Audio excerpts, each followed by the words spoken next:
안녕하세요, 성도 여러분. 김현주 목사입니다. 명절 바쁘게 진부하고 계시죠? 이런 날 오늘 우리에게 주시는 하나님의 말씀은 신약성경 요한복음 9장 1절부터 12절 말씀입니다. 함께 읽겠습니다. 예수께서 길을 가실 때에 날 때부터 맹인된 사람을 보신지라. 제자들이 물어 이르되 납비여 이 사람이 맹인으로 난 것이 누구의 죄로 인함이니이까? 자기니이까 그의 부모니이까? 예수께서 대답하시되 이 사람이나 그 부모의 죄로 인한 것이 아니라 그에게서 하나님이 하시는 일을 나타내고자 하심이라. 때가 아직 낮음에 나를 보내신 이의 일을 우리가 하여야 하리라. 밤이 오리니 그때는 아무도 일할 수 없느니라. 내가 세상에 있는 동안에는 세상의 빛이로라. 이 말씀을 하시고 땅에 침을 뱉어 진흙을 이겨 그의 눈에 바르시고 이르시되 실로암 못에 가서 씻으라 하시니, 실로암은 번역하면 보냄을 받았다는 뜻이라. 이에 가서 씻고 밝은 눈으로 왔더라. 이웃 사람들과 전에 그가 거린인 것을 보았던 사람들이 이르되 이는 앉아서 구걸하던 자가 아니냐? 어떤 사람은 그 사람이라 하며 어떤 사람은 아니라 그와 비슷하다 하거늘 자기 말은 내가 그라 하니, 그들이 묻되 그러면 네 눈이 어떻게 떠졌느냐? 대답하되 예수라 하는 그 사람이 진흙을 이겨 내 눈에 바르고 나더러 실로암에 가서 씻으라 하기에 가서 씻었더니 보게 되었노라. 그들이 이르되 그가 어디 있느냐? 이르되 알지 못하노라 하니라. 아멘. 함께 하인나 큐티 말씀 나누겠습니다. 본문에 나타나 있는 예수님의 모습, 그리고 인간의 모습을 나누겠습니다. 제가 오늘 묵상한 예수님의 모습은 창의적으로 하나님께 순종하시는 예수님입니다. 창의적으로 예수님께서 하나님께 순종하시더라는 거죠.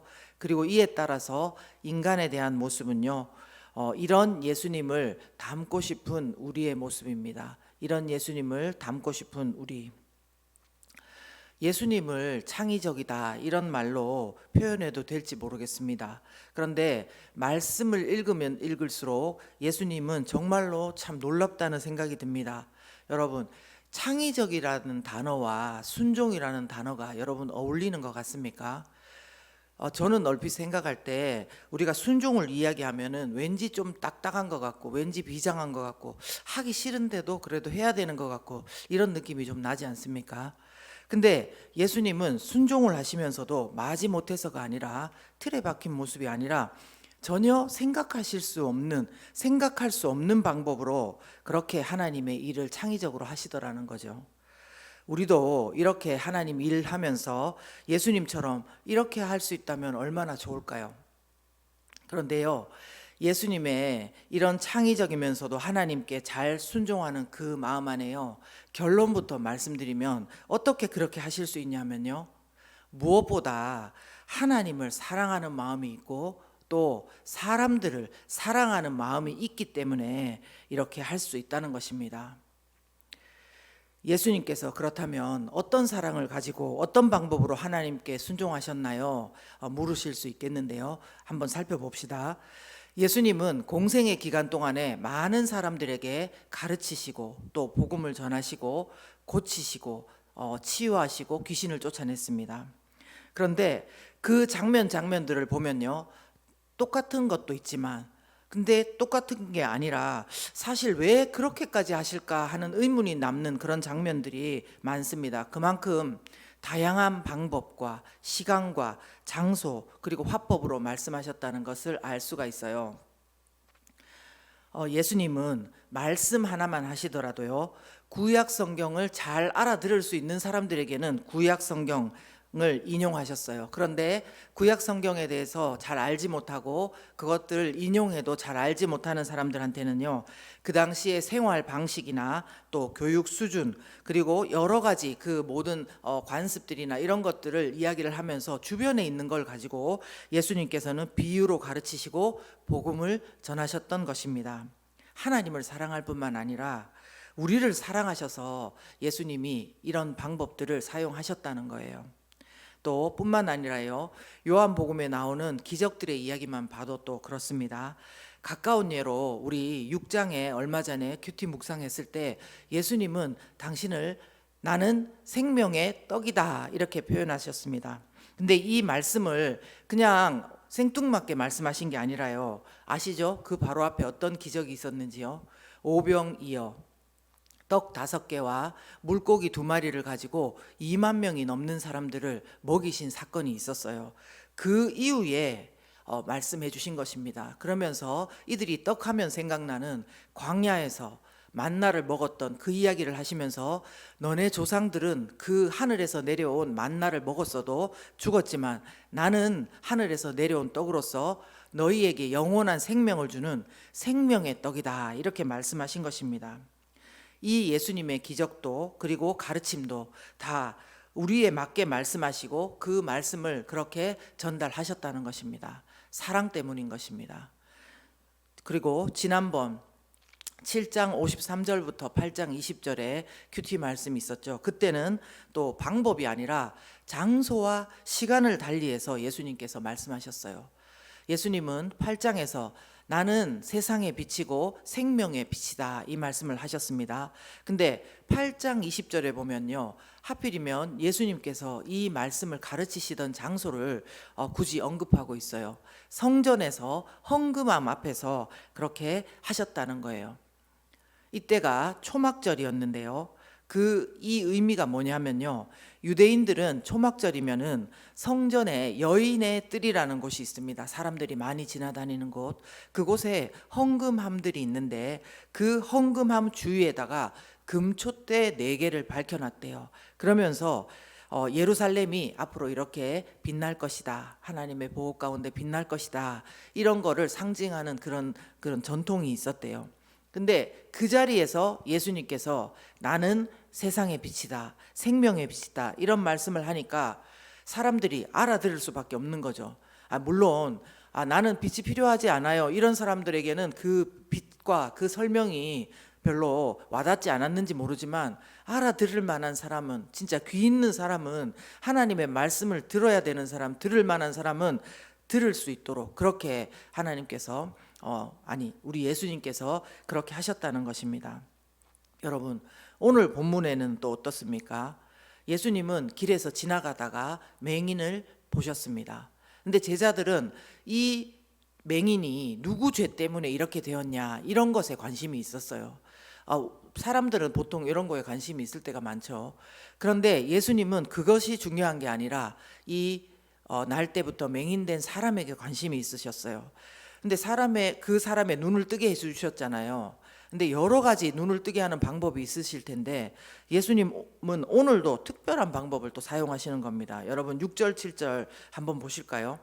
땅에 침을 뱉어 진흙을 이겨 그의 눈에 바르시고 이르시되 실로암 못에 가서 씻으라 하시니, 실로암은 번역하면 보냄을 받았다는 뜻이라. 이에 가서 씻고 밝은 눈으로 왔더라. 아멘. 우리는 예수님께서 하필이면 왜 이런 방법인지 이해가 잘 안 됩니다. 근데 너무 참 창의적인 방법이에요. 근데 우리가 이거를 너무 고민할 필요는 없어요. 사실 이것은 뭐고 침을 왜 뱉고 또 진흙을 왜 이기고 이런 것들은 우리가 다 할 필요는 없습니다. 그래도 궁금하시다면은 매일 성경 옆에 부분을 좀 참조해 주시면 되겠는데요. 제가 오늘 말씀드리고 싶은 것은, 중요한 것은 이런 방법과 말씀 역시도요, 맹인에게 좋고 이것을 지켜보는 사람에게 좋고 우리 가운데 분명히 좋기 때문에 뭔가 더 깊이 뭔가 더 전달할 수 있기 때문에 이렇게 말씀하셨다는 그것이 중요한 것입니다. 사랑으로 이 모든 것을 행하셨다는 것입니다. 오늘 말씀을 묵상하는 우리가 배워야 되는 것이 저는 바로 이것이라고 생각합니다. 하나님을 사랑하고 또 하나님께서 내게 맡겨주신 우리의 가족, 이웃, 그리고 친척들, 그리고 교회 공동체의 이 사람들 가운데 어떻게 하면 복음을 전하고 하나님의 사랑을 잘 전할 수 있을까요?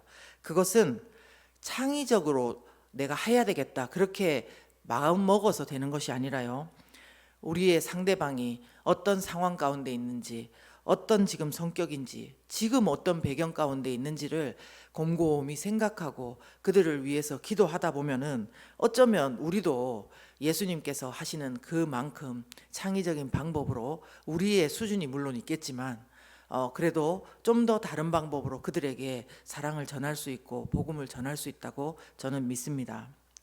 근데 문제는 우리가 문제예요. 뭐가 문제냐면은 한번 생각해 보십시오. 예수님은 하나님이시면서도요, 모든 것들을 버리고 이 땅 가운데 육신을 입고 오셨어요. 다 버리고요. 그리고 하나님을 생각하시고 또 우리를 불쌍히 여기셔서 갖은 방법과 갖은 시간과 갖은 장소와 여러 가지 것들을 통해서 하나님의 일을 순종하시더라는 거죠.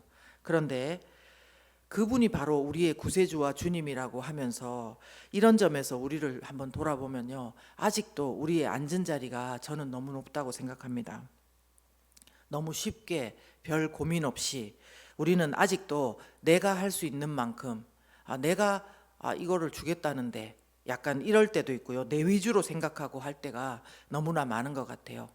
이제 명절을 앞두고 있고 친척들이 벌써 모인 분도 계시고 아마 모일 분도 계실 겁니다. 이런 자리가 사실 어려워요. 예수님을 믿는다는 것을 어떻게 어떤 방법으로 드러낼지 그것들을 다 알고 있고 그들이 또 보고 있을 것입니다. 근데 이럴 때에 우리의 자리가 혹시나 너무 높아서 예수님의 이 창의적이면서도 하나님께 순종하는 이 밑바탕에 있는 그 사랑을 배우지 못하고 가면 여전히 우리 마음 가운데 실족하고 또 우리 마음 가운데 오히려 상처받을 일이 생길지도 모릅니다. 사랑하는 여러분, 오늘 아침 우리가 함께 기도했으면 좋겠습니다.